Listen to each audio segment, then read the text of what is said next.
So welcome everyone. It looks like we got a big influx here in the last minute. Thank you so much for your interest in MHTTC School Mental Health Always and Now Learning Series. We're going to get started here in a second, but today's session is being recorded. All attendees are muted.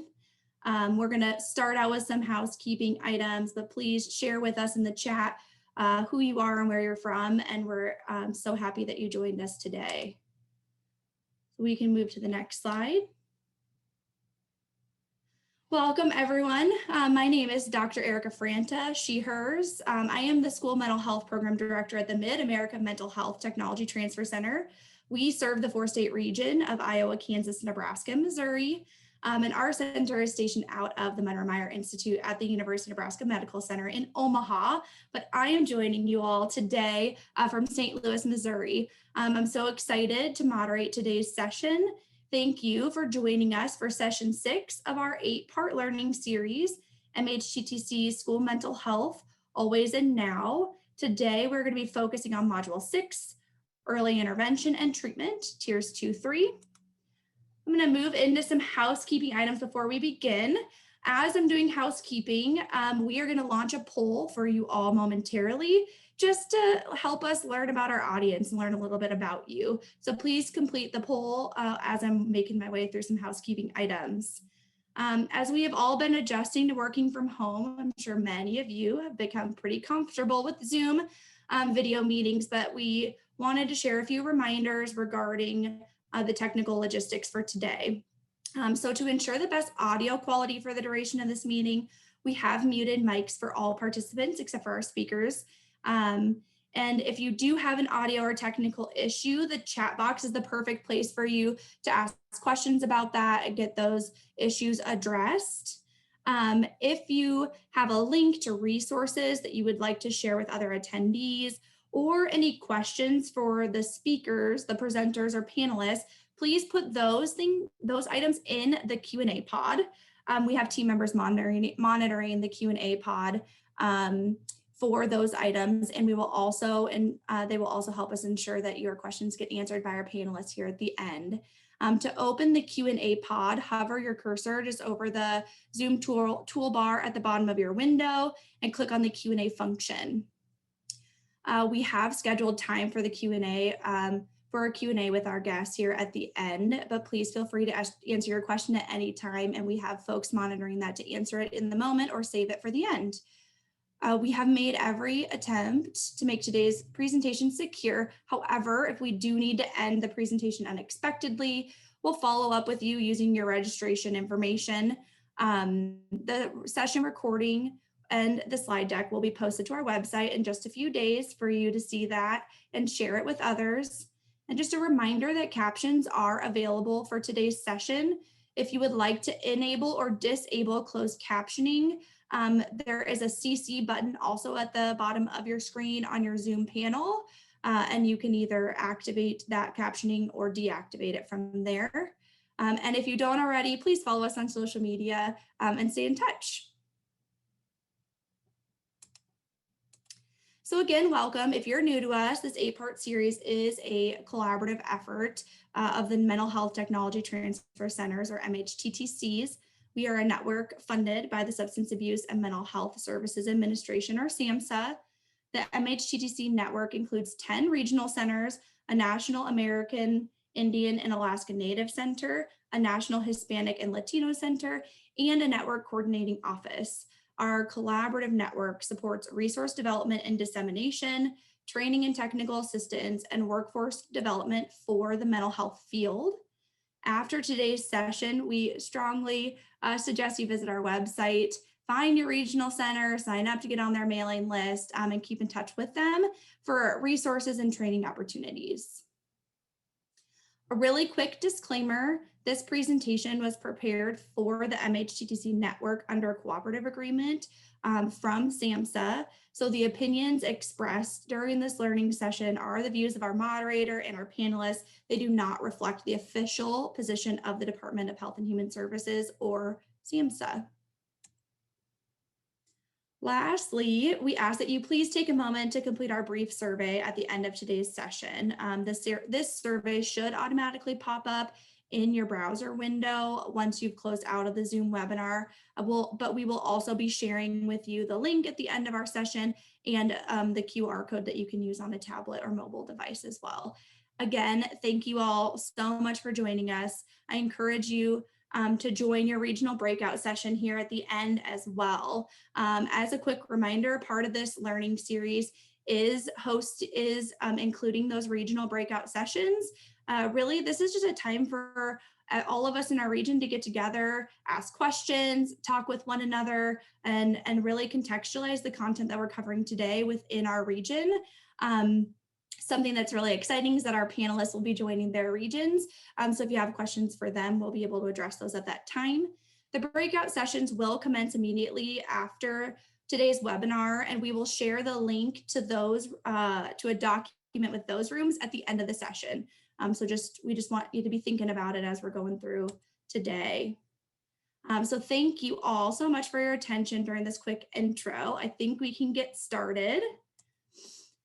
As many of you know, this 8-part training series uses the National School Mental Health Curriculum, Guidance and Best Practices for states, districts, and schools. Before I continue, I would really like to alert everyone that we have had a title change that we made to this resource very recently. Our network, in partnership with the National Center for School Mental Health, decided to remove the word curriculum from the title of this resource, really just based on feedback from you all, our constituents.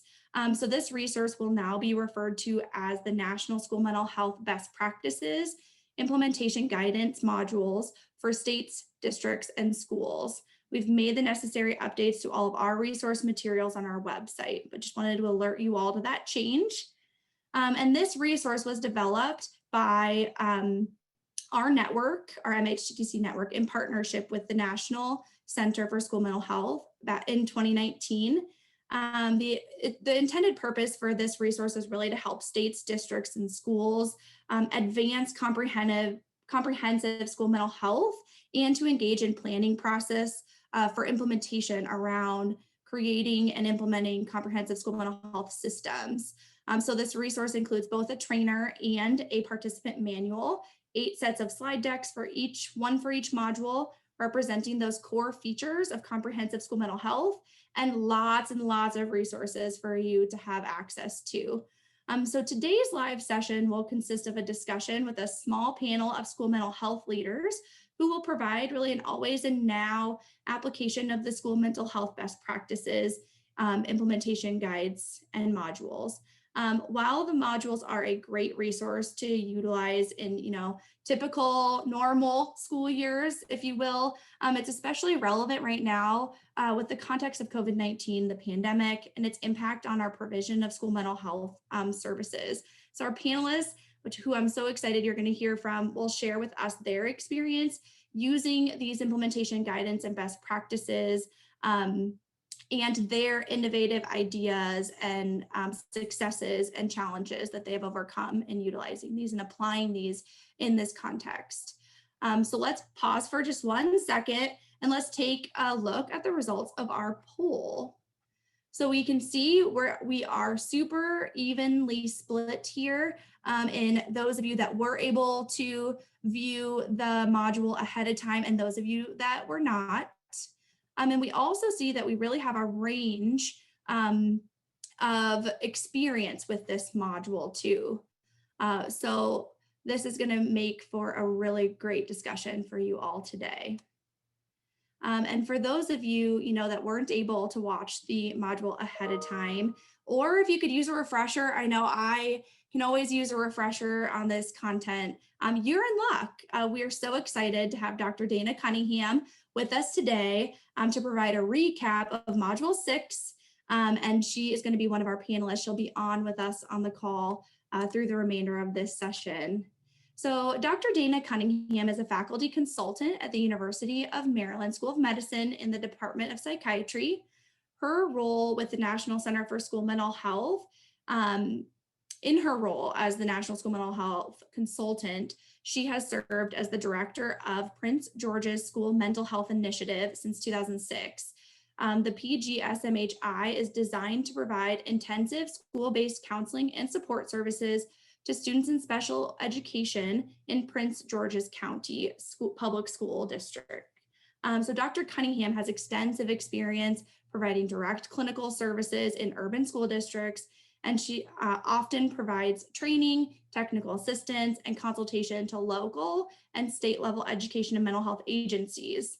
Her clinical and research interests include trauma, resilience, children of incarcerated parents, and empirically supported treatment for Black youth. Thank you so much for being with us today, Dr. Cunningham. We're excited for you to give us a really great recap of Module 6. So I'm just going to pass it off to you. All right. Hello, everyone. Thank you so much for having me and for the invitation to join. For those of you that did view the video, I look very familiar. I was in the video that you watched that gave the overview of this particular module. So you can go to the next slide. So today will be kind of a recap, a very high level recap of that module. And before I get started, I just want to remind everyone, today we'll be talking really about Module 6, Early Intervention and Treatment, Tiers 2 and 3. But this module is one of many. If you're just joining us, we have lots of modules that are really focused on honing down on what those key concepts and tools and quality indicators and best practices are as you think about implementing and improving your school mental health program. So definitely, if you haven't had an opportunity yet to check out those other modules, please do so. All right, go to the next slide. All right, we've already shared our disclaimer, so we can move forward. Okay, so as part of the modules, similar across the modules, you'll see they kind of have a similar structure, but we'll start off with kind of a definition, why this particular module or concept is important, and we'll go over some quality indicators and best practices, give you lots of resources, and also help you think about how you can implement this within your school or district. Okay, so when we think about mental health early intervention, what are we thinking about? So we think about Tier 2, those are those students who are maybe exhibiting some mild distress or functional impairment. It might be at risk for a particular problem. All right, we know that there's great value in providing those early intervention services. And when we think about treatment, we're thinking about those students at Tier 3, that top level, who are having very significant impairment and distress. So those students would typically get individualized services, maybe individual therapy, group therapy, very specific to their needs. All right, and we know that mental health treatment in schools is incredibly valuable. That's why all of you are here. But we know there's lots of outcome research to support the value of mental health in schools. Next slide. There's been lots of research to show really the differences in completion and engagement in services when they're provided in schools as compared to community-based services. And this is just a nice indicator of how that happens and how important it is to provide those services in schools. Next slide. All right, there are lots of resources to help you along your way if you're thinking about planning, implementing school mental health services. This is one of them. I definitely encourage you to check that out if you haven't had opportunity to view this curriculum yet. All right, when we think about quality indicators here, they are listed here on the screen, and we will go over these quality indicators as we move forward with this particular tier. All right, so one of the first quality indicators is thinking about other students who needed those supports, how many actually received them. That is, we're thinking about the Tier 2 services as you identify those students at Tier 2. That is one of the first indicators. All right, and then we also want to think about not only are those students receiving services, but are they receiving services that are evidence informed? And so we'll talk about that as well. All right, and so the BRISC is one example of a Tier 2 intervention. I encourage you to check that out and learn more about BRISC if you're interested. And at Tier 3, similar to Tier 2, we also want to think about those students who needed services if they were actually able to receive them at Tier 3. So that's the next quality indicator. And we have an example here from a particular district. And then similar to Tier 2, we also want to think about at Tier 3, how do we know that those services that we're providing are evidence informed? So that's the next quality indicator. Okay, and CBITS is a great example of a mental health intervention that can be implemented at either tiers 2 or 3, actually. It's a great intervention for students who've been impacted by trauma. So I encourage you to learn more about that. It's free, lots of great resources on the cbitsprogram.org website. Next. Okay, and so the next quality indicators we think about best practice is to what degree or how will we figure out if our services and supports are evidence informed. And so when we think about best practices related to that, there are some tips here thinking about how we're going to make those decisions, how we're going to review those services and supports that are implemented. Okay, and one way you can do that is by looking at many of the resources that are available out there. So there are some registries. You can obviously look at the research, look at schools and talk to schools who are implementing that particular intervention or practice. This is, again, another really great module that is on the healthysafechildren.org website that helps you kind of think through a little bit more about how you may determine which services and supports are evidence-based. All right, and when we think about the quality indicators here, the next one is ensuring that the services that are being provided are meeting the cultural and linguistic needs of your students and families, which is really important. We know that every curriculum, every intervention that's developed may not adequately fit the needs of your school and community. So you might need to make some adaptations. And so it's good to be aware of what the limitations are of those programs that you identify. And so is another resource. This is a great one to take a look at. It's the Mental Health Quality Guide to help provide some guidance about implementation and sustainability. And we also have some worksheets that you can reference to help you determine whether or not the program that you're looking at is evidence-based, and kind of a good way, some good things to kind of consider as you're determining which programs or practices you may want to implement.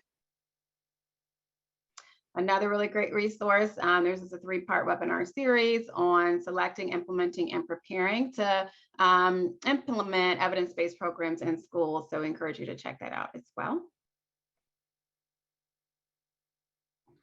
And when we think about best practices, again, we often think about resources. You identified them. You want to make sure that you have adequate resource capacity to implement. So we can get very excited about a program or practice, but we want to make sure we're actually able to implement it and implement it well. So we think about staffing, about costs, about how we're actually going to implement. So these are the quality indicators here. And this is a guide that's available for you to help you think about some of those factors as you're planning through thinking about your interventions that you may want to implement. Here is a great checklist you can reference as well. These resources will be all linked about things to consider as you are thinking about implementing an EBP. And we've also provided districts, as you can see, examples throughout from schools and districts that are doing this work. So we encourage you to learn more about what's happening across the nation. All right, so the next quality indicator is thinking about those interventions and supports you identified at tiers 2 and 3. What sort of additional support and coaching might be needed for your school or district teams? We know how important it is to provide that ongoing interactive training as we gear up to implement new interventions. Okay, and we know research, and we've experienced this as well. We need more than those one-shot trainings. We need to have, more models that are more sustainable, that can help with skill building and development. All right, and this is another district example that you can learn more about in terms of how they navigated that. All right, so when we think about best practices, another quality indicator is thinking about how we're going to monitor fidelity of implementation. So we know there might, and when we think about fidelity, we're thinking about, is this program or practice being implemented the way it was intended? Are we getting the outcomes that we expected? And if not, we're going through a process to think about what might be getting in the way, or if there were changes that happened, did that change the intervention to such a degree that we might need to make some more modifications if we're not getting those outcomes? So some best practices here to guide you through those steps. So again, what is fidelity monitoring? Just went over that. So, where you're making sure that what you're implementing is giving you the outcomes that you intend. And there is a resource here that's listed to provide you with a checklist to go over how you can kind of monitor fidelity a little bit more. That can be really helpful. Again, some helpful tips here about things to consider as you are thinking about monitoring fidelity and how important it is to get that feedback from other members of your team. All right, and so as you're thinking about those interventions, here are some guiding questions you can consider if you're meeting with your school or district teams about the interventions and thinking about fidelity. Okay, and when we think about tiers 2 and 3 from a clinical perspective, as we're providing interventions, we want to have some goals so we can, again, kind of reflect on the progress that is being made with that particular intervention. And we want those goals to be SMART so we know whether or not we've made progress. And when they're SMART, we know they're specific, measurable, achievable, relevant, and time bound. All right, this is a great worksheet that can be utilized to help you develop SMART goals. So I encourage you to check that out. This is also a really neat tool for mental health providers, a treatment planning guide that provides some suggested SMART goals that you can look at. Sometimes we get stuck in thinking about goals, so this can be a helpful tool. And then another quality indicator is thinking about how we're going to measure progress across tiers. We provide an intervention that we're really excited about. How do we know the students are making progress? And here are some best practices, and we can get information from multiple sources, multiple reporters, using validated assessment tools, and making sure we have an ongoing feedback loop. So we're not just holding on to all the information, but we're figuring out a good way to share that with family, teachers, and school staff and the student. All right, and some other tips here about how to monitor student progress and provide that feedback. And SHAPE, if you're not familiar with SHAPE, I would definitely encourage you to check it out. Go to theshapesystem.com. It has a wealth of resources on there, one of which is a screening and assessment library. It has tons of free or low-cost screening and assessment measures that you can utilize. You can filter them by what you're looking for. It's a really great tool. All right, we've also developed this student information systems data brief. A lot of schools and districts are kind of curious about which sort of systems they may want to use to track student information. So you can review that data brief if that's something you have more interest in. And here's a district example of that we encourage you to learn more about from Oakland, California. And then another quality indicator is thinking about how schools and districts will respond to crises. We know that is something that a lot of schools have to respond to, but we want to make sure you have a plan in place and can be proactive as you think about how you're going to respond to those crises. So we have some best practices listed there. And also some helpful tips as you think about developing your protocol and processes for responding to student crises, and things to consider. All right, this is an example from a school that didn't have any mental health clinician on certain days. So a lot of times the responsibility for crises falls on the mental health clinician, but what do you do when that person is not there? So this is a good resource to check out if you are in that position, to kind of think about how you may want to consider your actions in those cases. All right, and another example, there's lots of resources here from San Francisco. We have linked their school crisis response manual. And from the Virginia Department of Education, this one is also linked as well, their crisis guide. Yep, lots of resources. You can go to the next one. NEA has also provided a resource as well. We know suicide prevention and postvention are really important topics for schools to consider. And so we've linked some resources to share with you as well to help if you need additional guidance around those areas. Telemental health is obviously many schools have been doing that this year, providing telemental health services. It's a great way to provide access, increase access to services. So we have some resources linked as well about effective ways to deliver and provide telemental health services. All right, again, more resources. If you're interested in learning more about wraparound or community schools, these are great ways to provide additional support. And you'll end this module with some guidance for your team, some questions to consider as you think about how you can implement in your school or district. And there's lots of those resources that I mentioned are linked here as well. So thank you. I know it was a whirlwind. Again, hopefully if you hadn't had a chance to view the videos, you'll have an opportunity to go back and view those on when you have more time. But again, please put any questions or comments in the chat box, and I will turn it back over to Erica, I believe, who will introduce our panelists. Thank you very much, Dr. Cunningham. We appreciate that wonderful, quick, as you said, whirlwind of a recap of Module 6 of the School Mental Health Best Practices Implementation Guidance. So as Dr. Cunningham said, lots of resources. So please, everyone, I hope you're able to open the slides, check those out, live links, so you can get to those.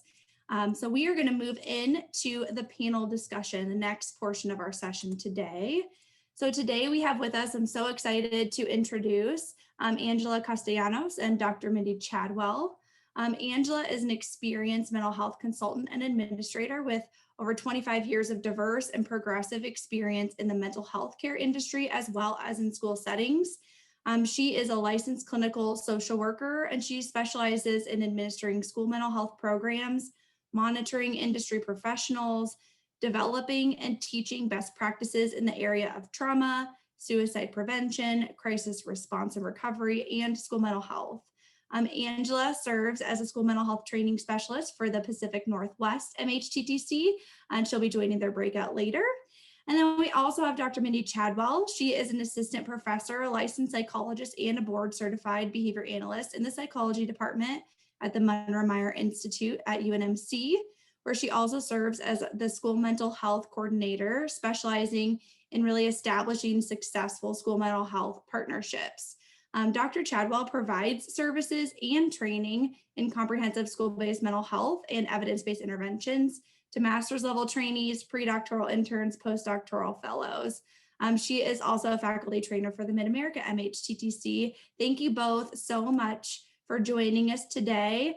Let's just kick this panel off by learning a little bit about both of you. Angela and Dr. Chadwell, could you just introduce yourselves, give us an overview of your background, and just kind of a taste of what your engagement with this module has been so far? All right. Oh, you want to go first, Mindy? Go ahead. Sure. Thank you so much, Dr. Franta and Dr. Cunningham, for the module overview.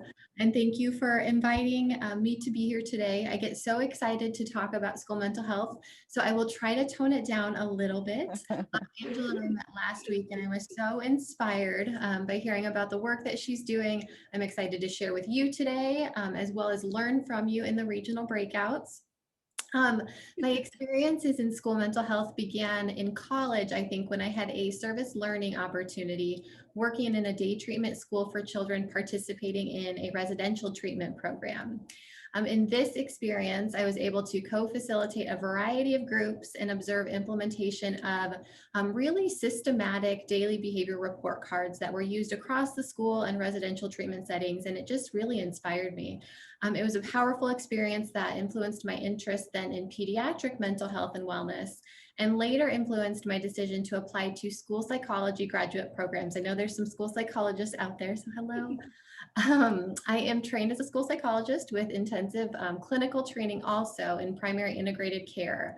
I obtained that experience during my pre-doctoral internship and postdoctoral fellowship.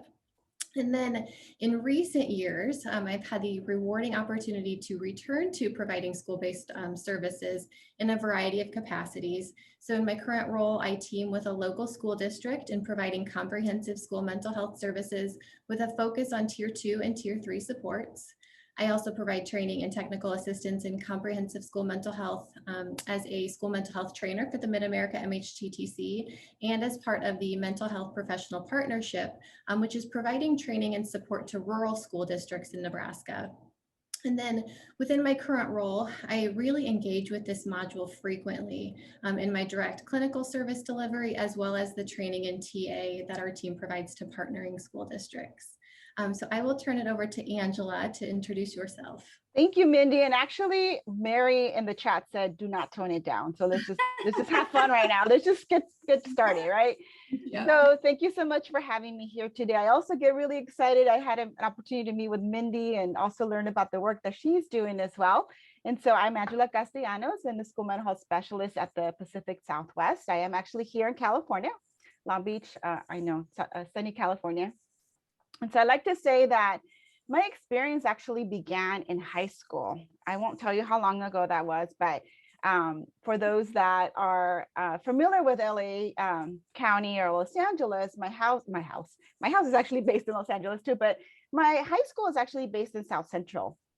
And we know that violence and gangs are part of the environment there. And in 9th grade, I was actually able to be chosen as the lead community organizer for some group project that we had.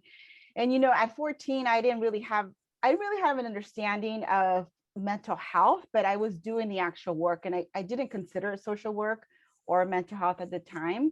But we really got an opportunity to see what teenagers were facing at the time. And fast forward now, I can actually see that as a tier 2 intervention, right? And I remember Mrs. Dumais and Ms. Gutierrez, our teachers, really creating that opportunity for us to enhance our strengths and our skills, and protected us, right, from all the different environment or situations that were going on in our environment, which really helped me to just kind of dive into the aspect of either I was kind of like teetering between law and social work. And so I decided to go into the social work arena. And again, I won't say fast forward, but fast forward to now, I've been in school mental health for about over 20 years, I would say. You know, I have experience in child welfare, trauma.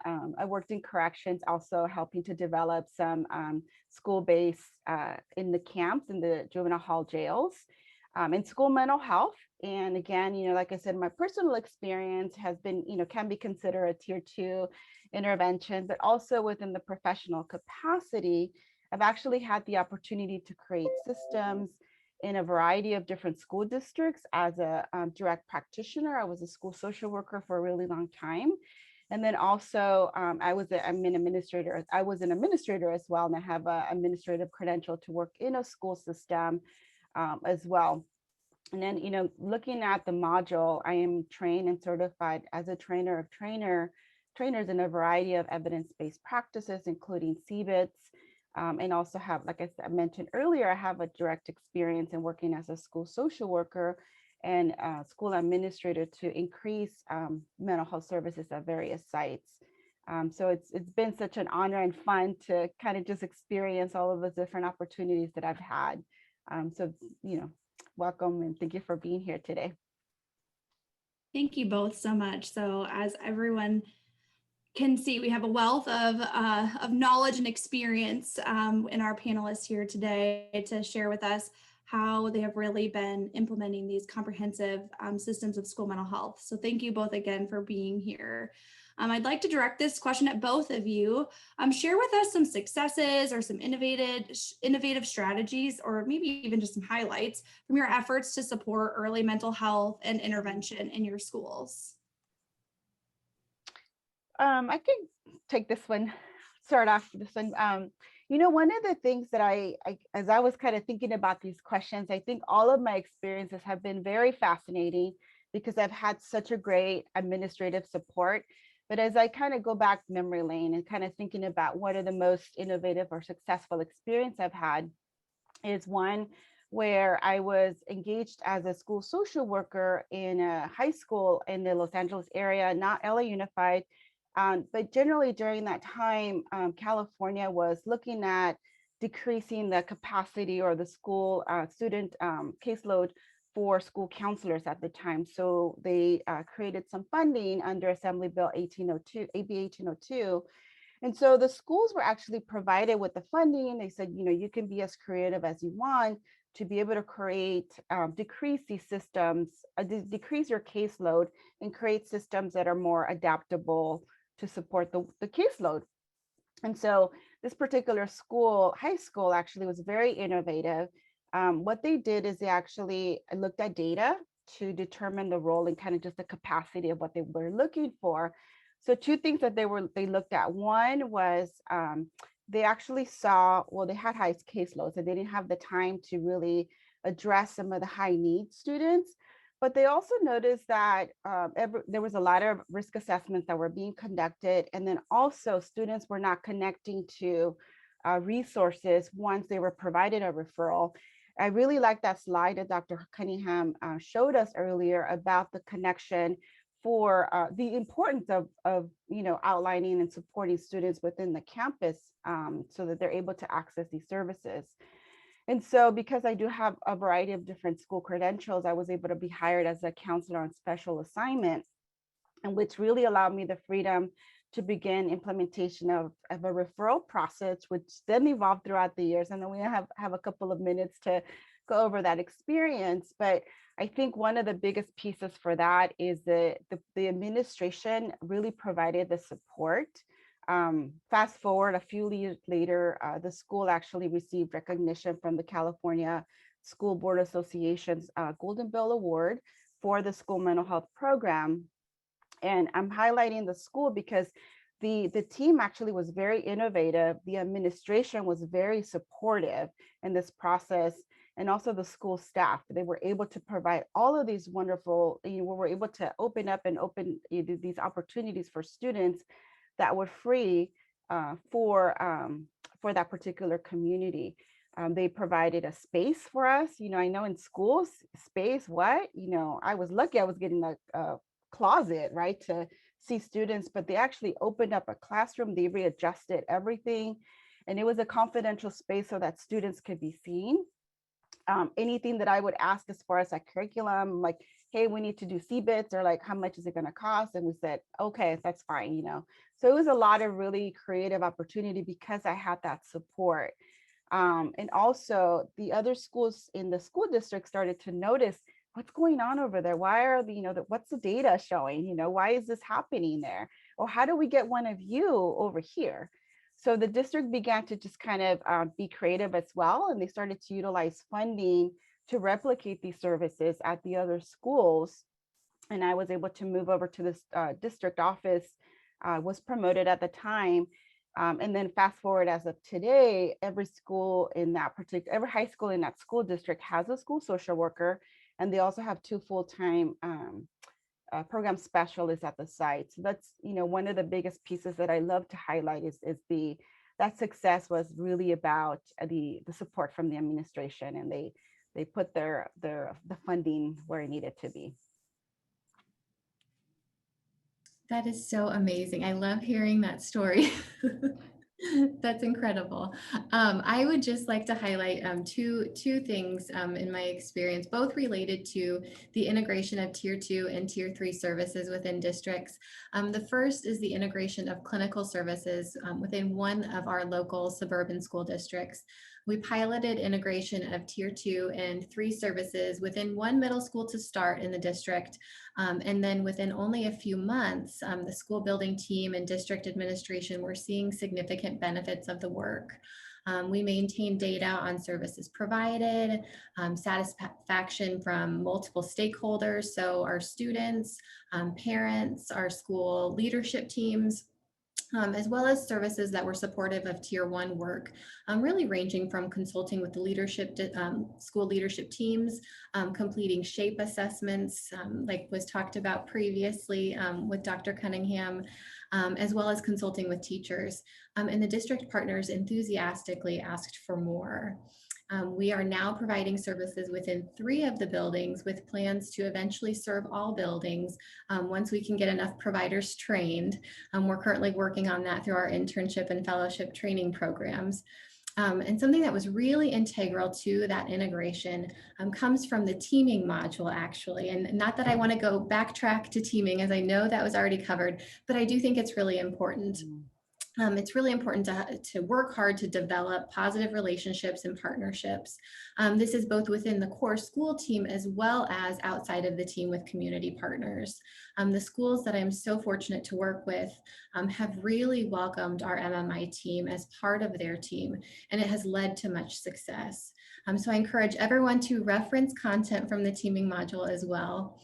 The other part that I would like to highlight comes from the integration of Tier 2 and Tier 3 services in our rural school districts as part of what we call that mental health professional partnership. Our team of trainers at Monroe Meyer Institute and MHTTC have worked to train graduate level providers in providing comprehensive school mental health services. We've received such valuable feedback from trainees and partnering school district on this program, which has truly served to increase access to care in really high needs areas. In fact, 3 of our 4 trainees in our first year of implementation have been hired to provide school mental health services ongoing in subsequent years. And 1 of the 4 was not yet eligible, so eventually. And so we're noticing that students and families, school staff, school leadership, and really the community are seeing benefits of the program. And during COVID-19, which we all know has been such a significant challenge and a challenging year. Wonderful. Thank you both so much for sharing. I'm sure many folks were were able to learn from the successes that you've all had and see how these successes, as Angela mentioned, can really create some momentum and change when others around you start noticing how your programming has been really impacting your students. This next question here is for Angela. You highlighted a little bit some of those challenges and barriers, but talk to us about how you were able to overcome any challenges or barriers related to supporting those Tier 2, 3 mental health services. Yeah, thank you, Erica. You know, I've been so fortunate working in 4 different school districts in Los Angeles, and have been consulting with a variety of other school districts and County Office of Education. One of the things that's consistent in education is that the structures are very unique, right? There's a variety of different stakeholders, and they have a lot of opinions, lots of recommendations, right? So it's really about, you know, creating the process for them to feel like they're being part of the process, right? So I think 2 things that I've actually encountered that's been pretty consistent is one that was talked about earlier, which is the building capacity, and then also buy-in, right? What we know is that, you know, school support staff, which are the school counselors, your school social workers, your psychologists, they're all busy, they have busy schedules, and caseloads are, you know, high. And also the demands for just a variety of different things are happening. And then also the need for mental health increases each school year. And even now, you know, you talked about that earlier in regards to, you know, pivoting, right? I know that's a big word. That's a word that we've been using this entire year. I kind of call it like a whiplash, like you're in school, you're not in school, you're in school, you're not in school, right? So it's really about, I looked at some of the pieces where staff, I wanted to create a competency and also confidence in the work that they were doing, because a lot of times they may not have been within their scope, or they were not practicing enough, or they didn't feel comfortable conducting a risk assessment. So the initial pieces that I did is I trained staff and increased the numbers of supports available through building a tier system of support. So the first piece was about creating that training, developing that risk assessment process for them. They were spending a number of hours. We know risk assessments can take a really long time, and also just kind of developing those partnerships within the community to be able to assist and support those students. But that was one of the areas that I did. And so because I am trained and certified in a variety of different evidence-based practices, and I also collaborated with agencies that were able to bring in free training for staff.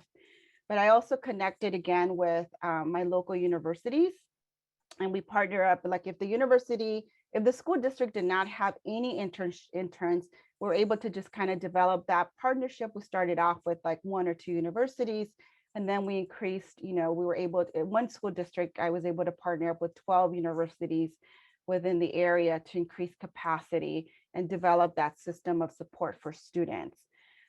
Local agencies, as a big part of it as well, is really connecting with those agencies that are so excited and eager to provide some support, but also there's also a connection that needs to be built with them as well. And I was able to have that opportunity to create those systems with those partners, develop MOUs, memorandum of understanding, free services, as well as contracted services. I spent in one of the districts, I actually spent about a couple of years really defining what that means and reestablishing that community networking approach with about 25 partners in the community. So it was just, that's how I was able to address that building capacity component. The other piece too is buy-in. Within the school system, there were several, there's certain individuals that may feel like that's not within their scope of work, or they're not used to a new system. But that buy-in was really crucial when I had the data. So I always say connect and collect. Those are my two different things when I integrate into a school system or any job that I go to. It's like connect with those individuals. Who do I need to know? Who do I need to connect with and collect? I need to collect information, whether it's data, anecdotal data, because that's really going to speak louder to not only the funders, but also whenever I had presentations to do to the Board of Supervisors, I had information. This is what students are saying. These are what teachers are saying. Administrators are saying this. So, surveys are fantastic, but also just that connection and having those focus groups with your stakeholders are really, really important to initiate.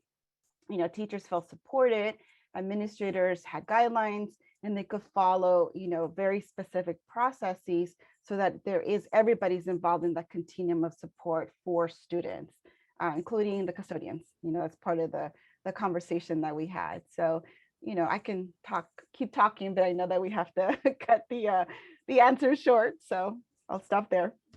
Thank you so much, Angela. I really appreciate your emphasis on creating those strong partnerships, but then also with those realistic strategies of how you're able to do that. I love connect and collect. Now I'm gonna use that in the future as well.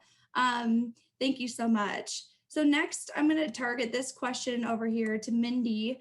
What sort of has, while you've been in buildings, what has changed in how your schools have been supporting those tier 2-3 mental health services now because of the pandemic? What have you maybe had to adopt or change? Let us know. I was just going to comment on that too, Erica. I love that phrase, connect and collect. That's so catchy. I'm going to borrow that as well. And it's so true, so true. So Erica, thank you for this question. So we really had to modify service delivery pretty significantly, as I know, everyone on this call really did with the onset of COVID-19. I was very fortunate to have already had experience with providing telehealth services, as well as providing services within a district that already had experience with remote learning. So the district that I serve previously trialed remote learning for snow days. And so we took about a week after spring break to really do some planning for our telehealth launch, as well as for the district to do their planning for remote learning. And then we moved over to that. The school counselors also transitioned to using Zoom meetings to check in with students from really in March of 2020 until we resumed in-person learning in August of 2020. And when we resumed in August, we were able to offer a hybrid approach. So we really just followed what the district plans were for in-person mental health services or remote mental health services. And the district was doing a hybrid approach. So for our services or for our students who continued remote learning, we were able to offer telehealth services for tier 2 and tier 3 mental health services. And then for our students who were in person, we were able to meet with them in person with safety precautions, of course. We were also able to run groups using a classroom. Angela commented on space previously, so we were very fortunate that the buildings we are working in, they opened up space, classrooms, to be able to hold groups so that we could space out accordingly. Another thing that we adapted is we developed a COVID response. It's called a Thrive group, which is an ACT group, and it's a brief 4-session group aimed at helping students cope with stress. And it was developed as a COVID response, but what we found was we piloted it in a couple of our buildings at each grade level, and we found some significant improvement in coping, which is really the goal of the group. But because of that, we've really changed our service delivery to start the school year off. We know that referrals tend to be lower at the start of the school year. So we're starting the school year off offering a group at each grade level as just another way to support the system until those referrals do start coming in.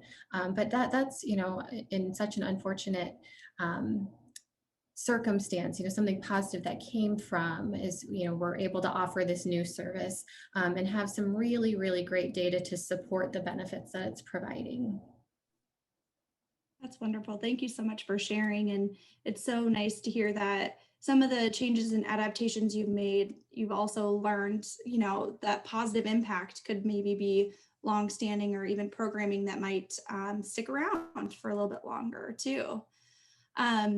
So one last question before we jump into the Q&A. Let's just limit it to one. What is one recommendation you would both make for schools who are just starting out or maybe in that initial phase of using the early intervention module? I'm just going to repeat what I said earlier: connect and collect. That's yes, great. absolutely. I would actually 100% agree with that. I think, you know, working on developing those relationships, and it really goes both ways. So for a district to be working with or seeking community-based partners that really have genuine curiosity about understanding the system that they have in place, and, you know, through that understanding, really working to integrate and develop those partnerships. And yes, I love the data collection is such a powerful tool, and one that can be used to inform what tier 2 and tier 3 services are needed, and then what how those services are, you know, creating an impact. Yeah. Sort of on that same note, Dr. Chadwell, we did have a question in the Q&A pod about how you are tracking evidence in the school. You know, who does it? And then how does the data kind of speak across the tiers? Any advice or thoughts to share on that? Sure. So there are a couple of ways that data are being collected. So as a community-based provider, I'm collecting data on with each student that we're working with in an individual or family therapy capacity. We're keeping data each session on top concerns. So we identify goals within our first meeting, and then we track how big of a concern is that. So from baseline, and then at each time point, each session, we're assessing how they're doing with those top concerns or those top goals. We also do some screening tools when we're starting off with our tier 3, our individual and family therapy. So we're looking at symptoms of depression using the CADS, and then we use the GAD-7 for looking at symptoms of anxiety. And we, depending on the nature of the concern, we'll track those throughout as well to monitor progress with services.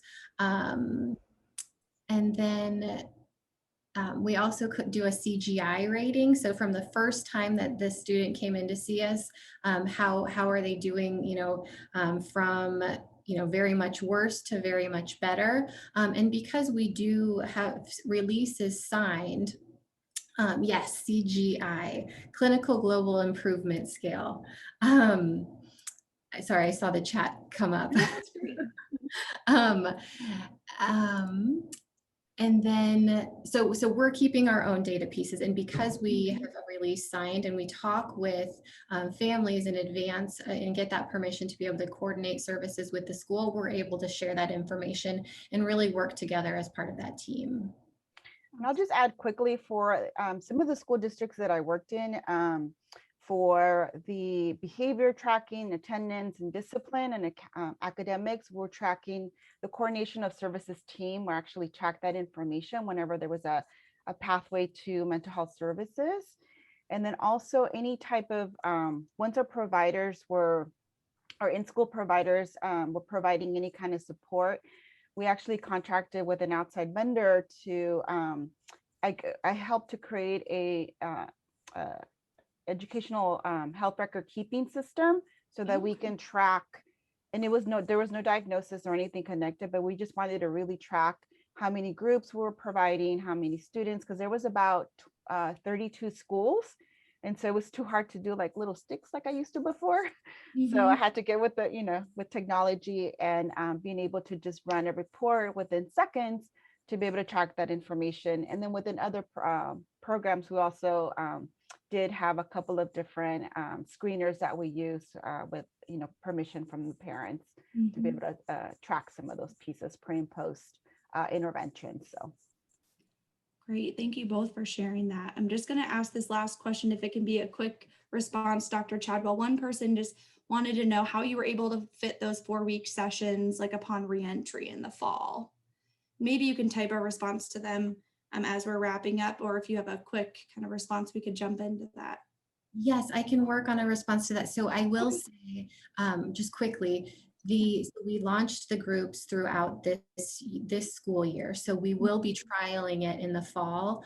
We'll probably get referrals within the first 2 weeks of school. So we'll have, just a little bit of time, because as you know, it takes a little bit of time for school staff, and students to get to know each other. So we'll start that probably about 2 weeks after the start of the school year.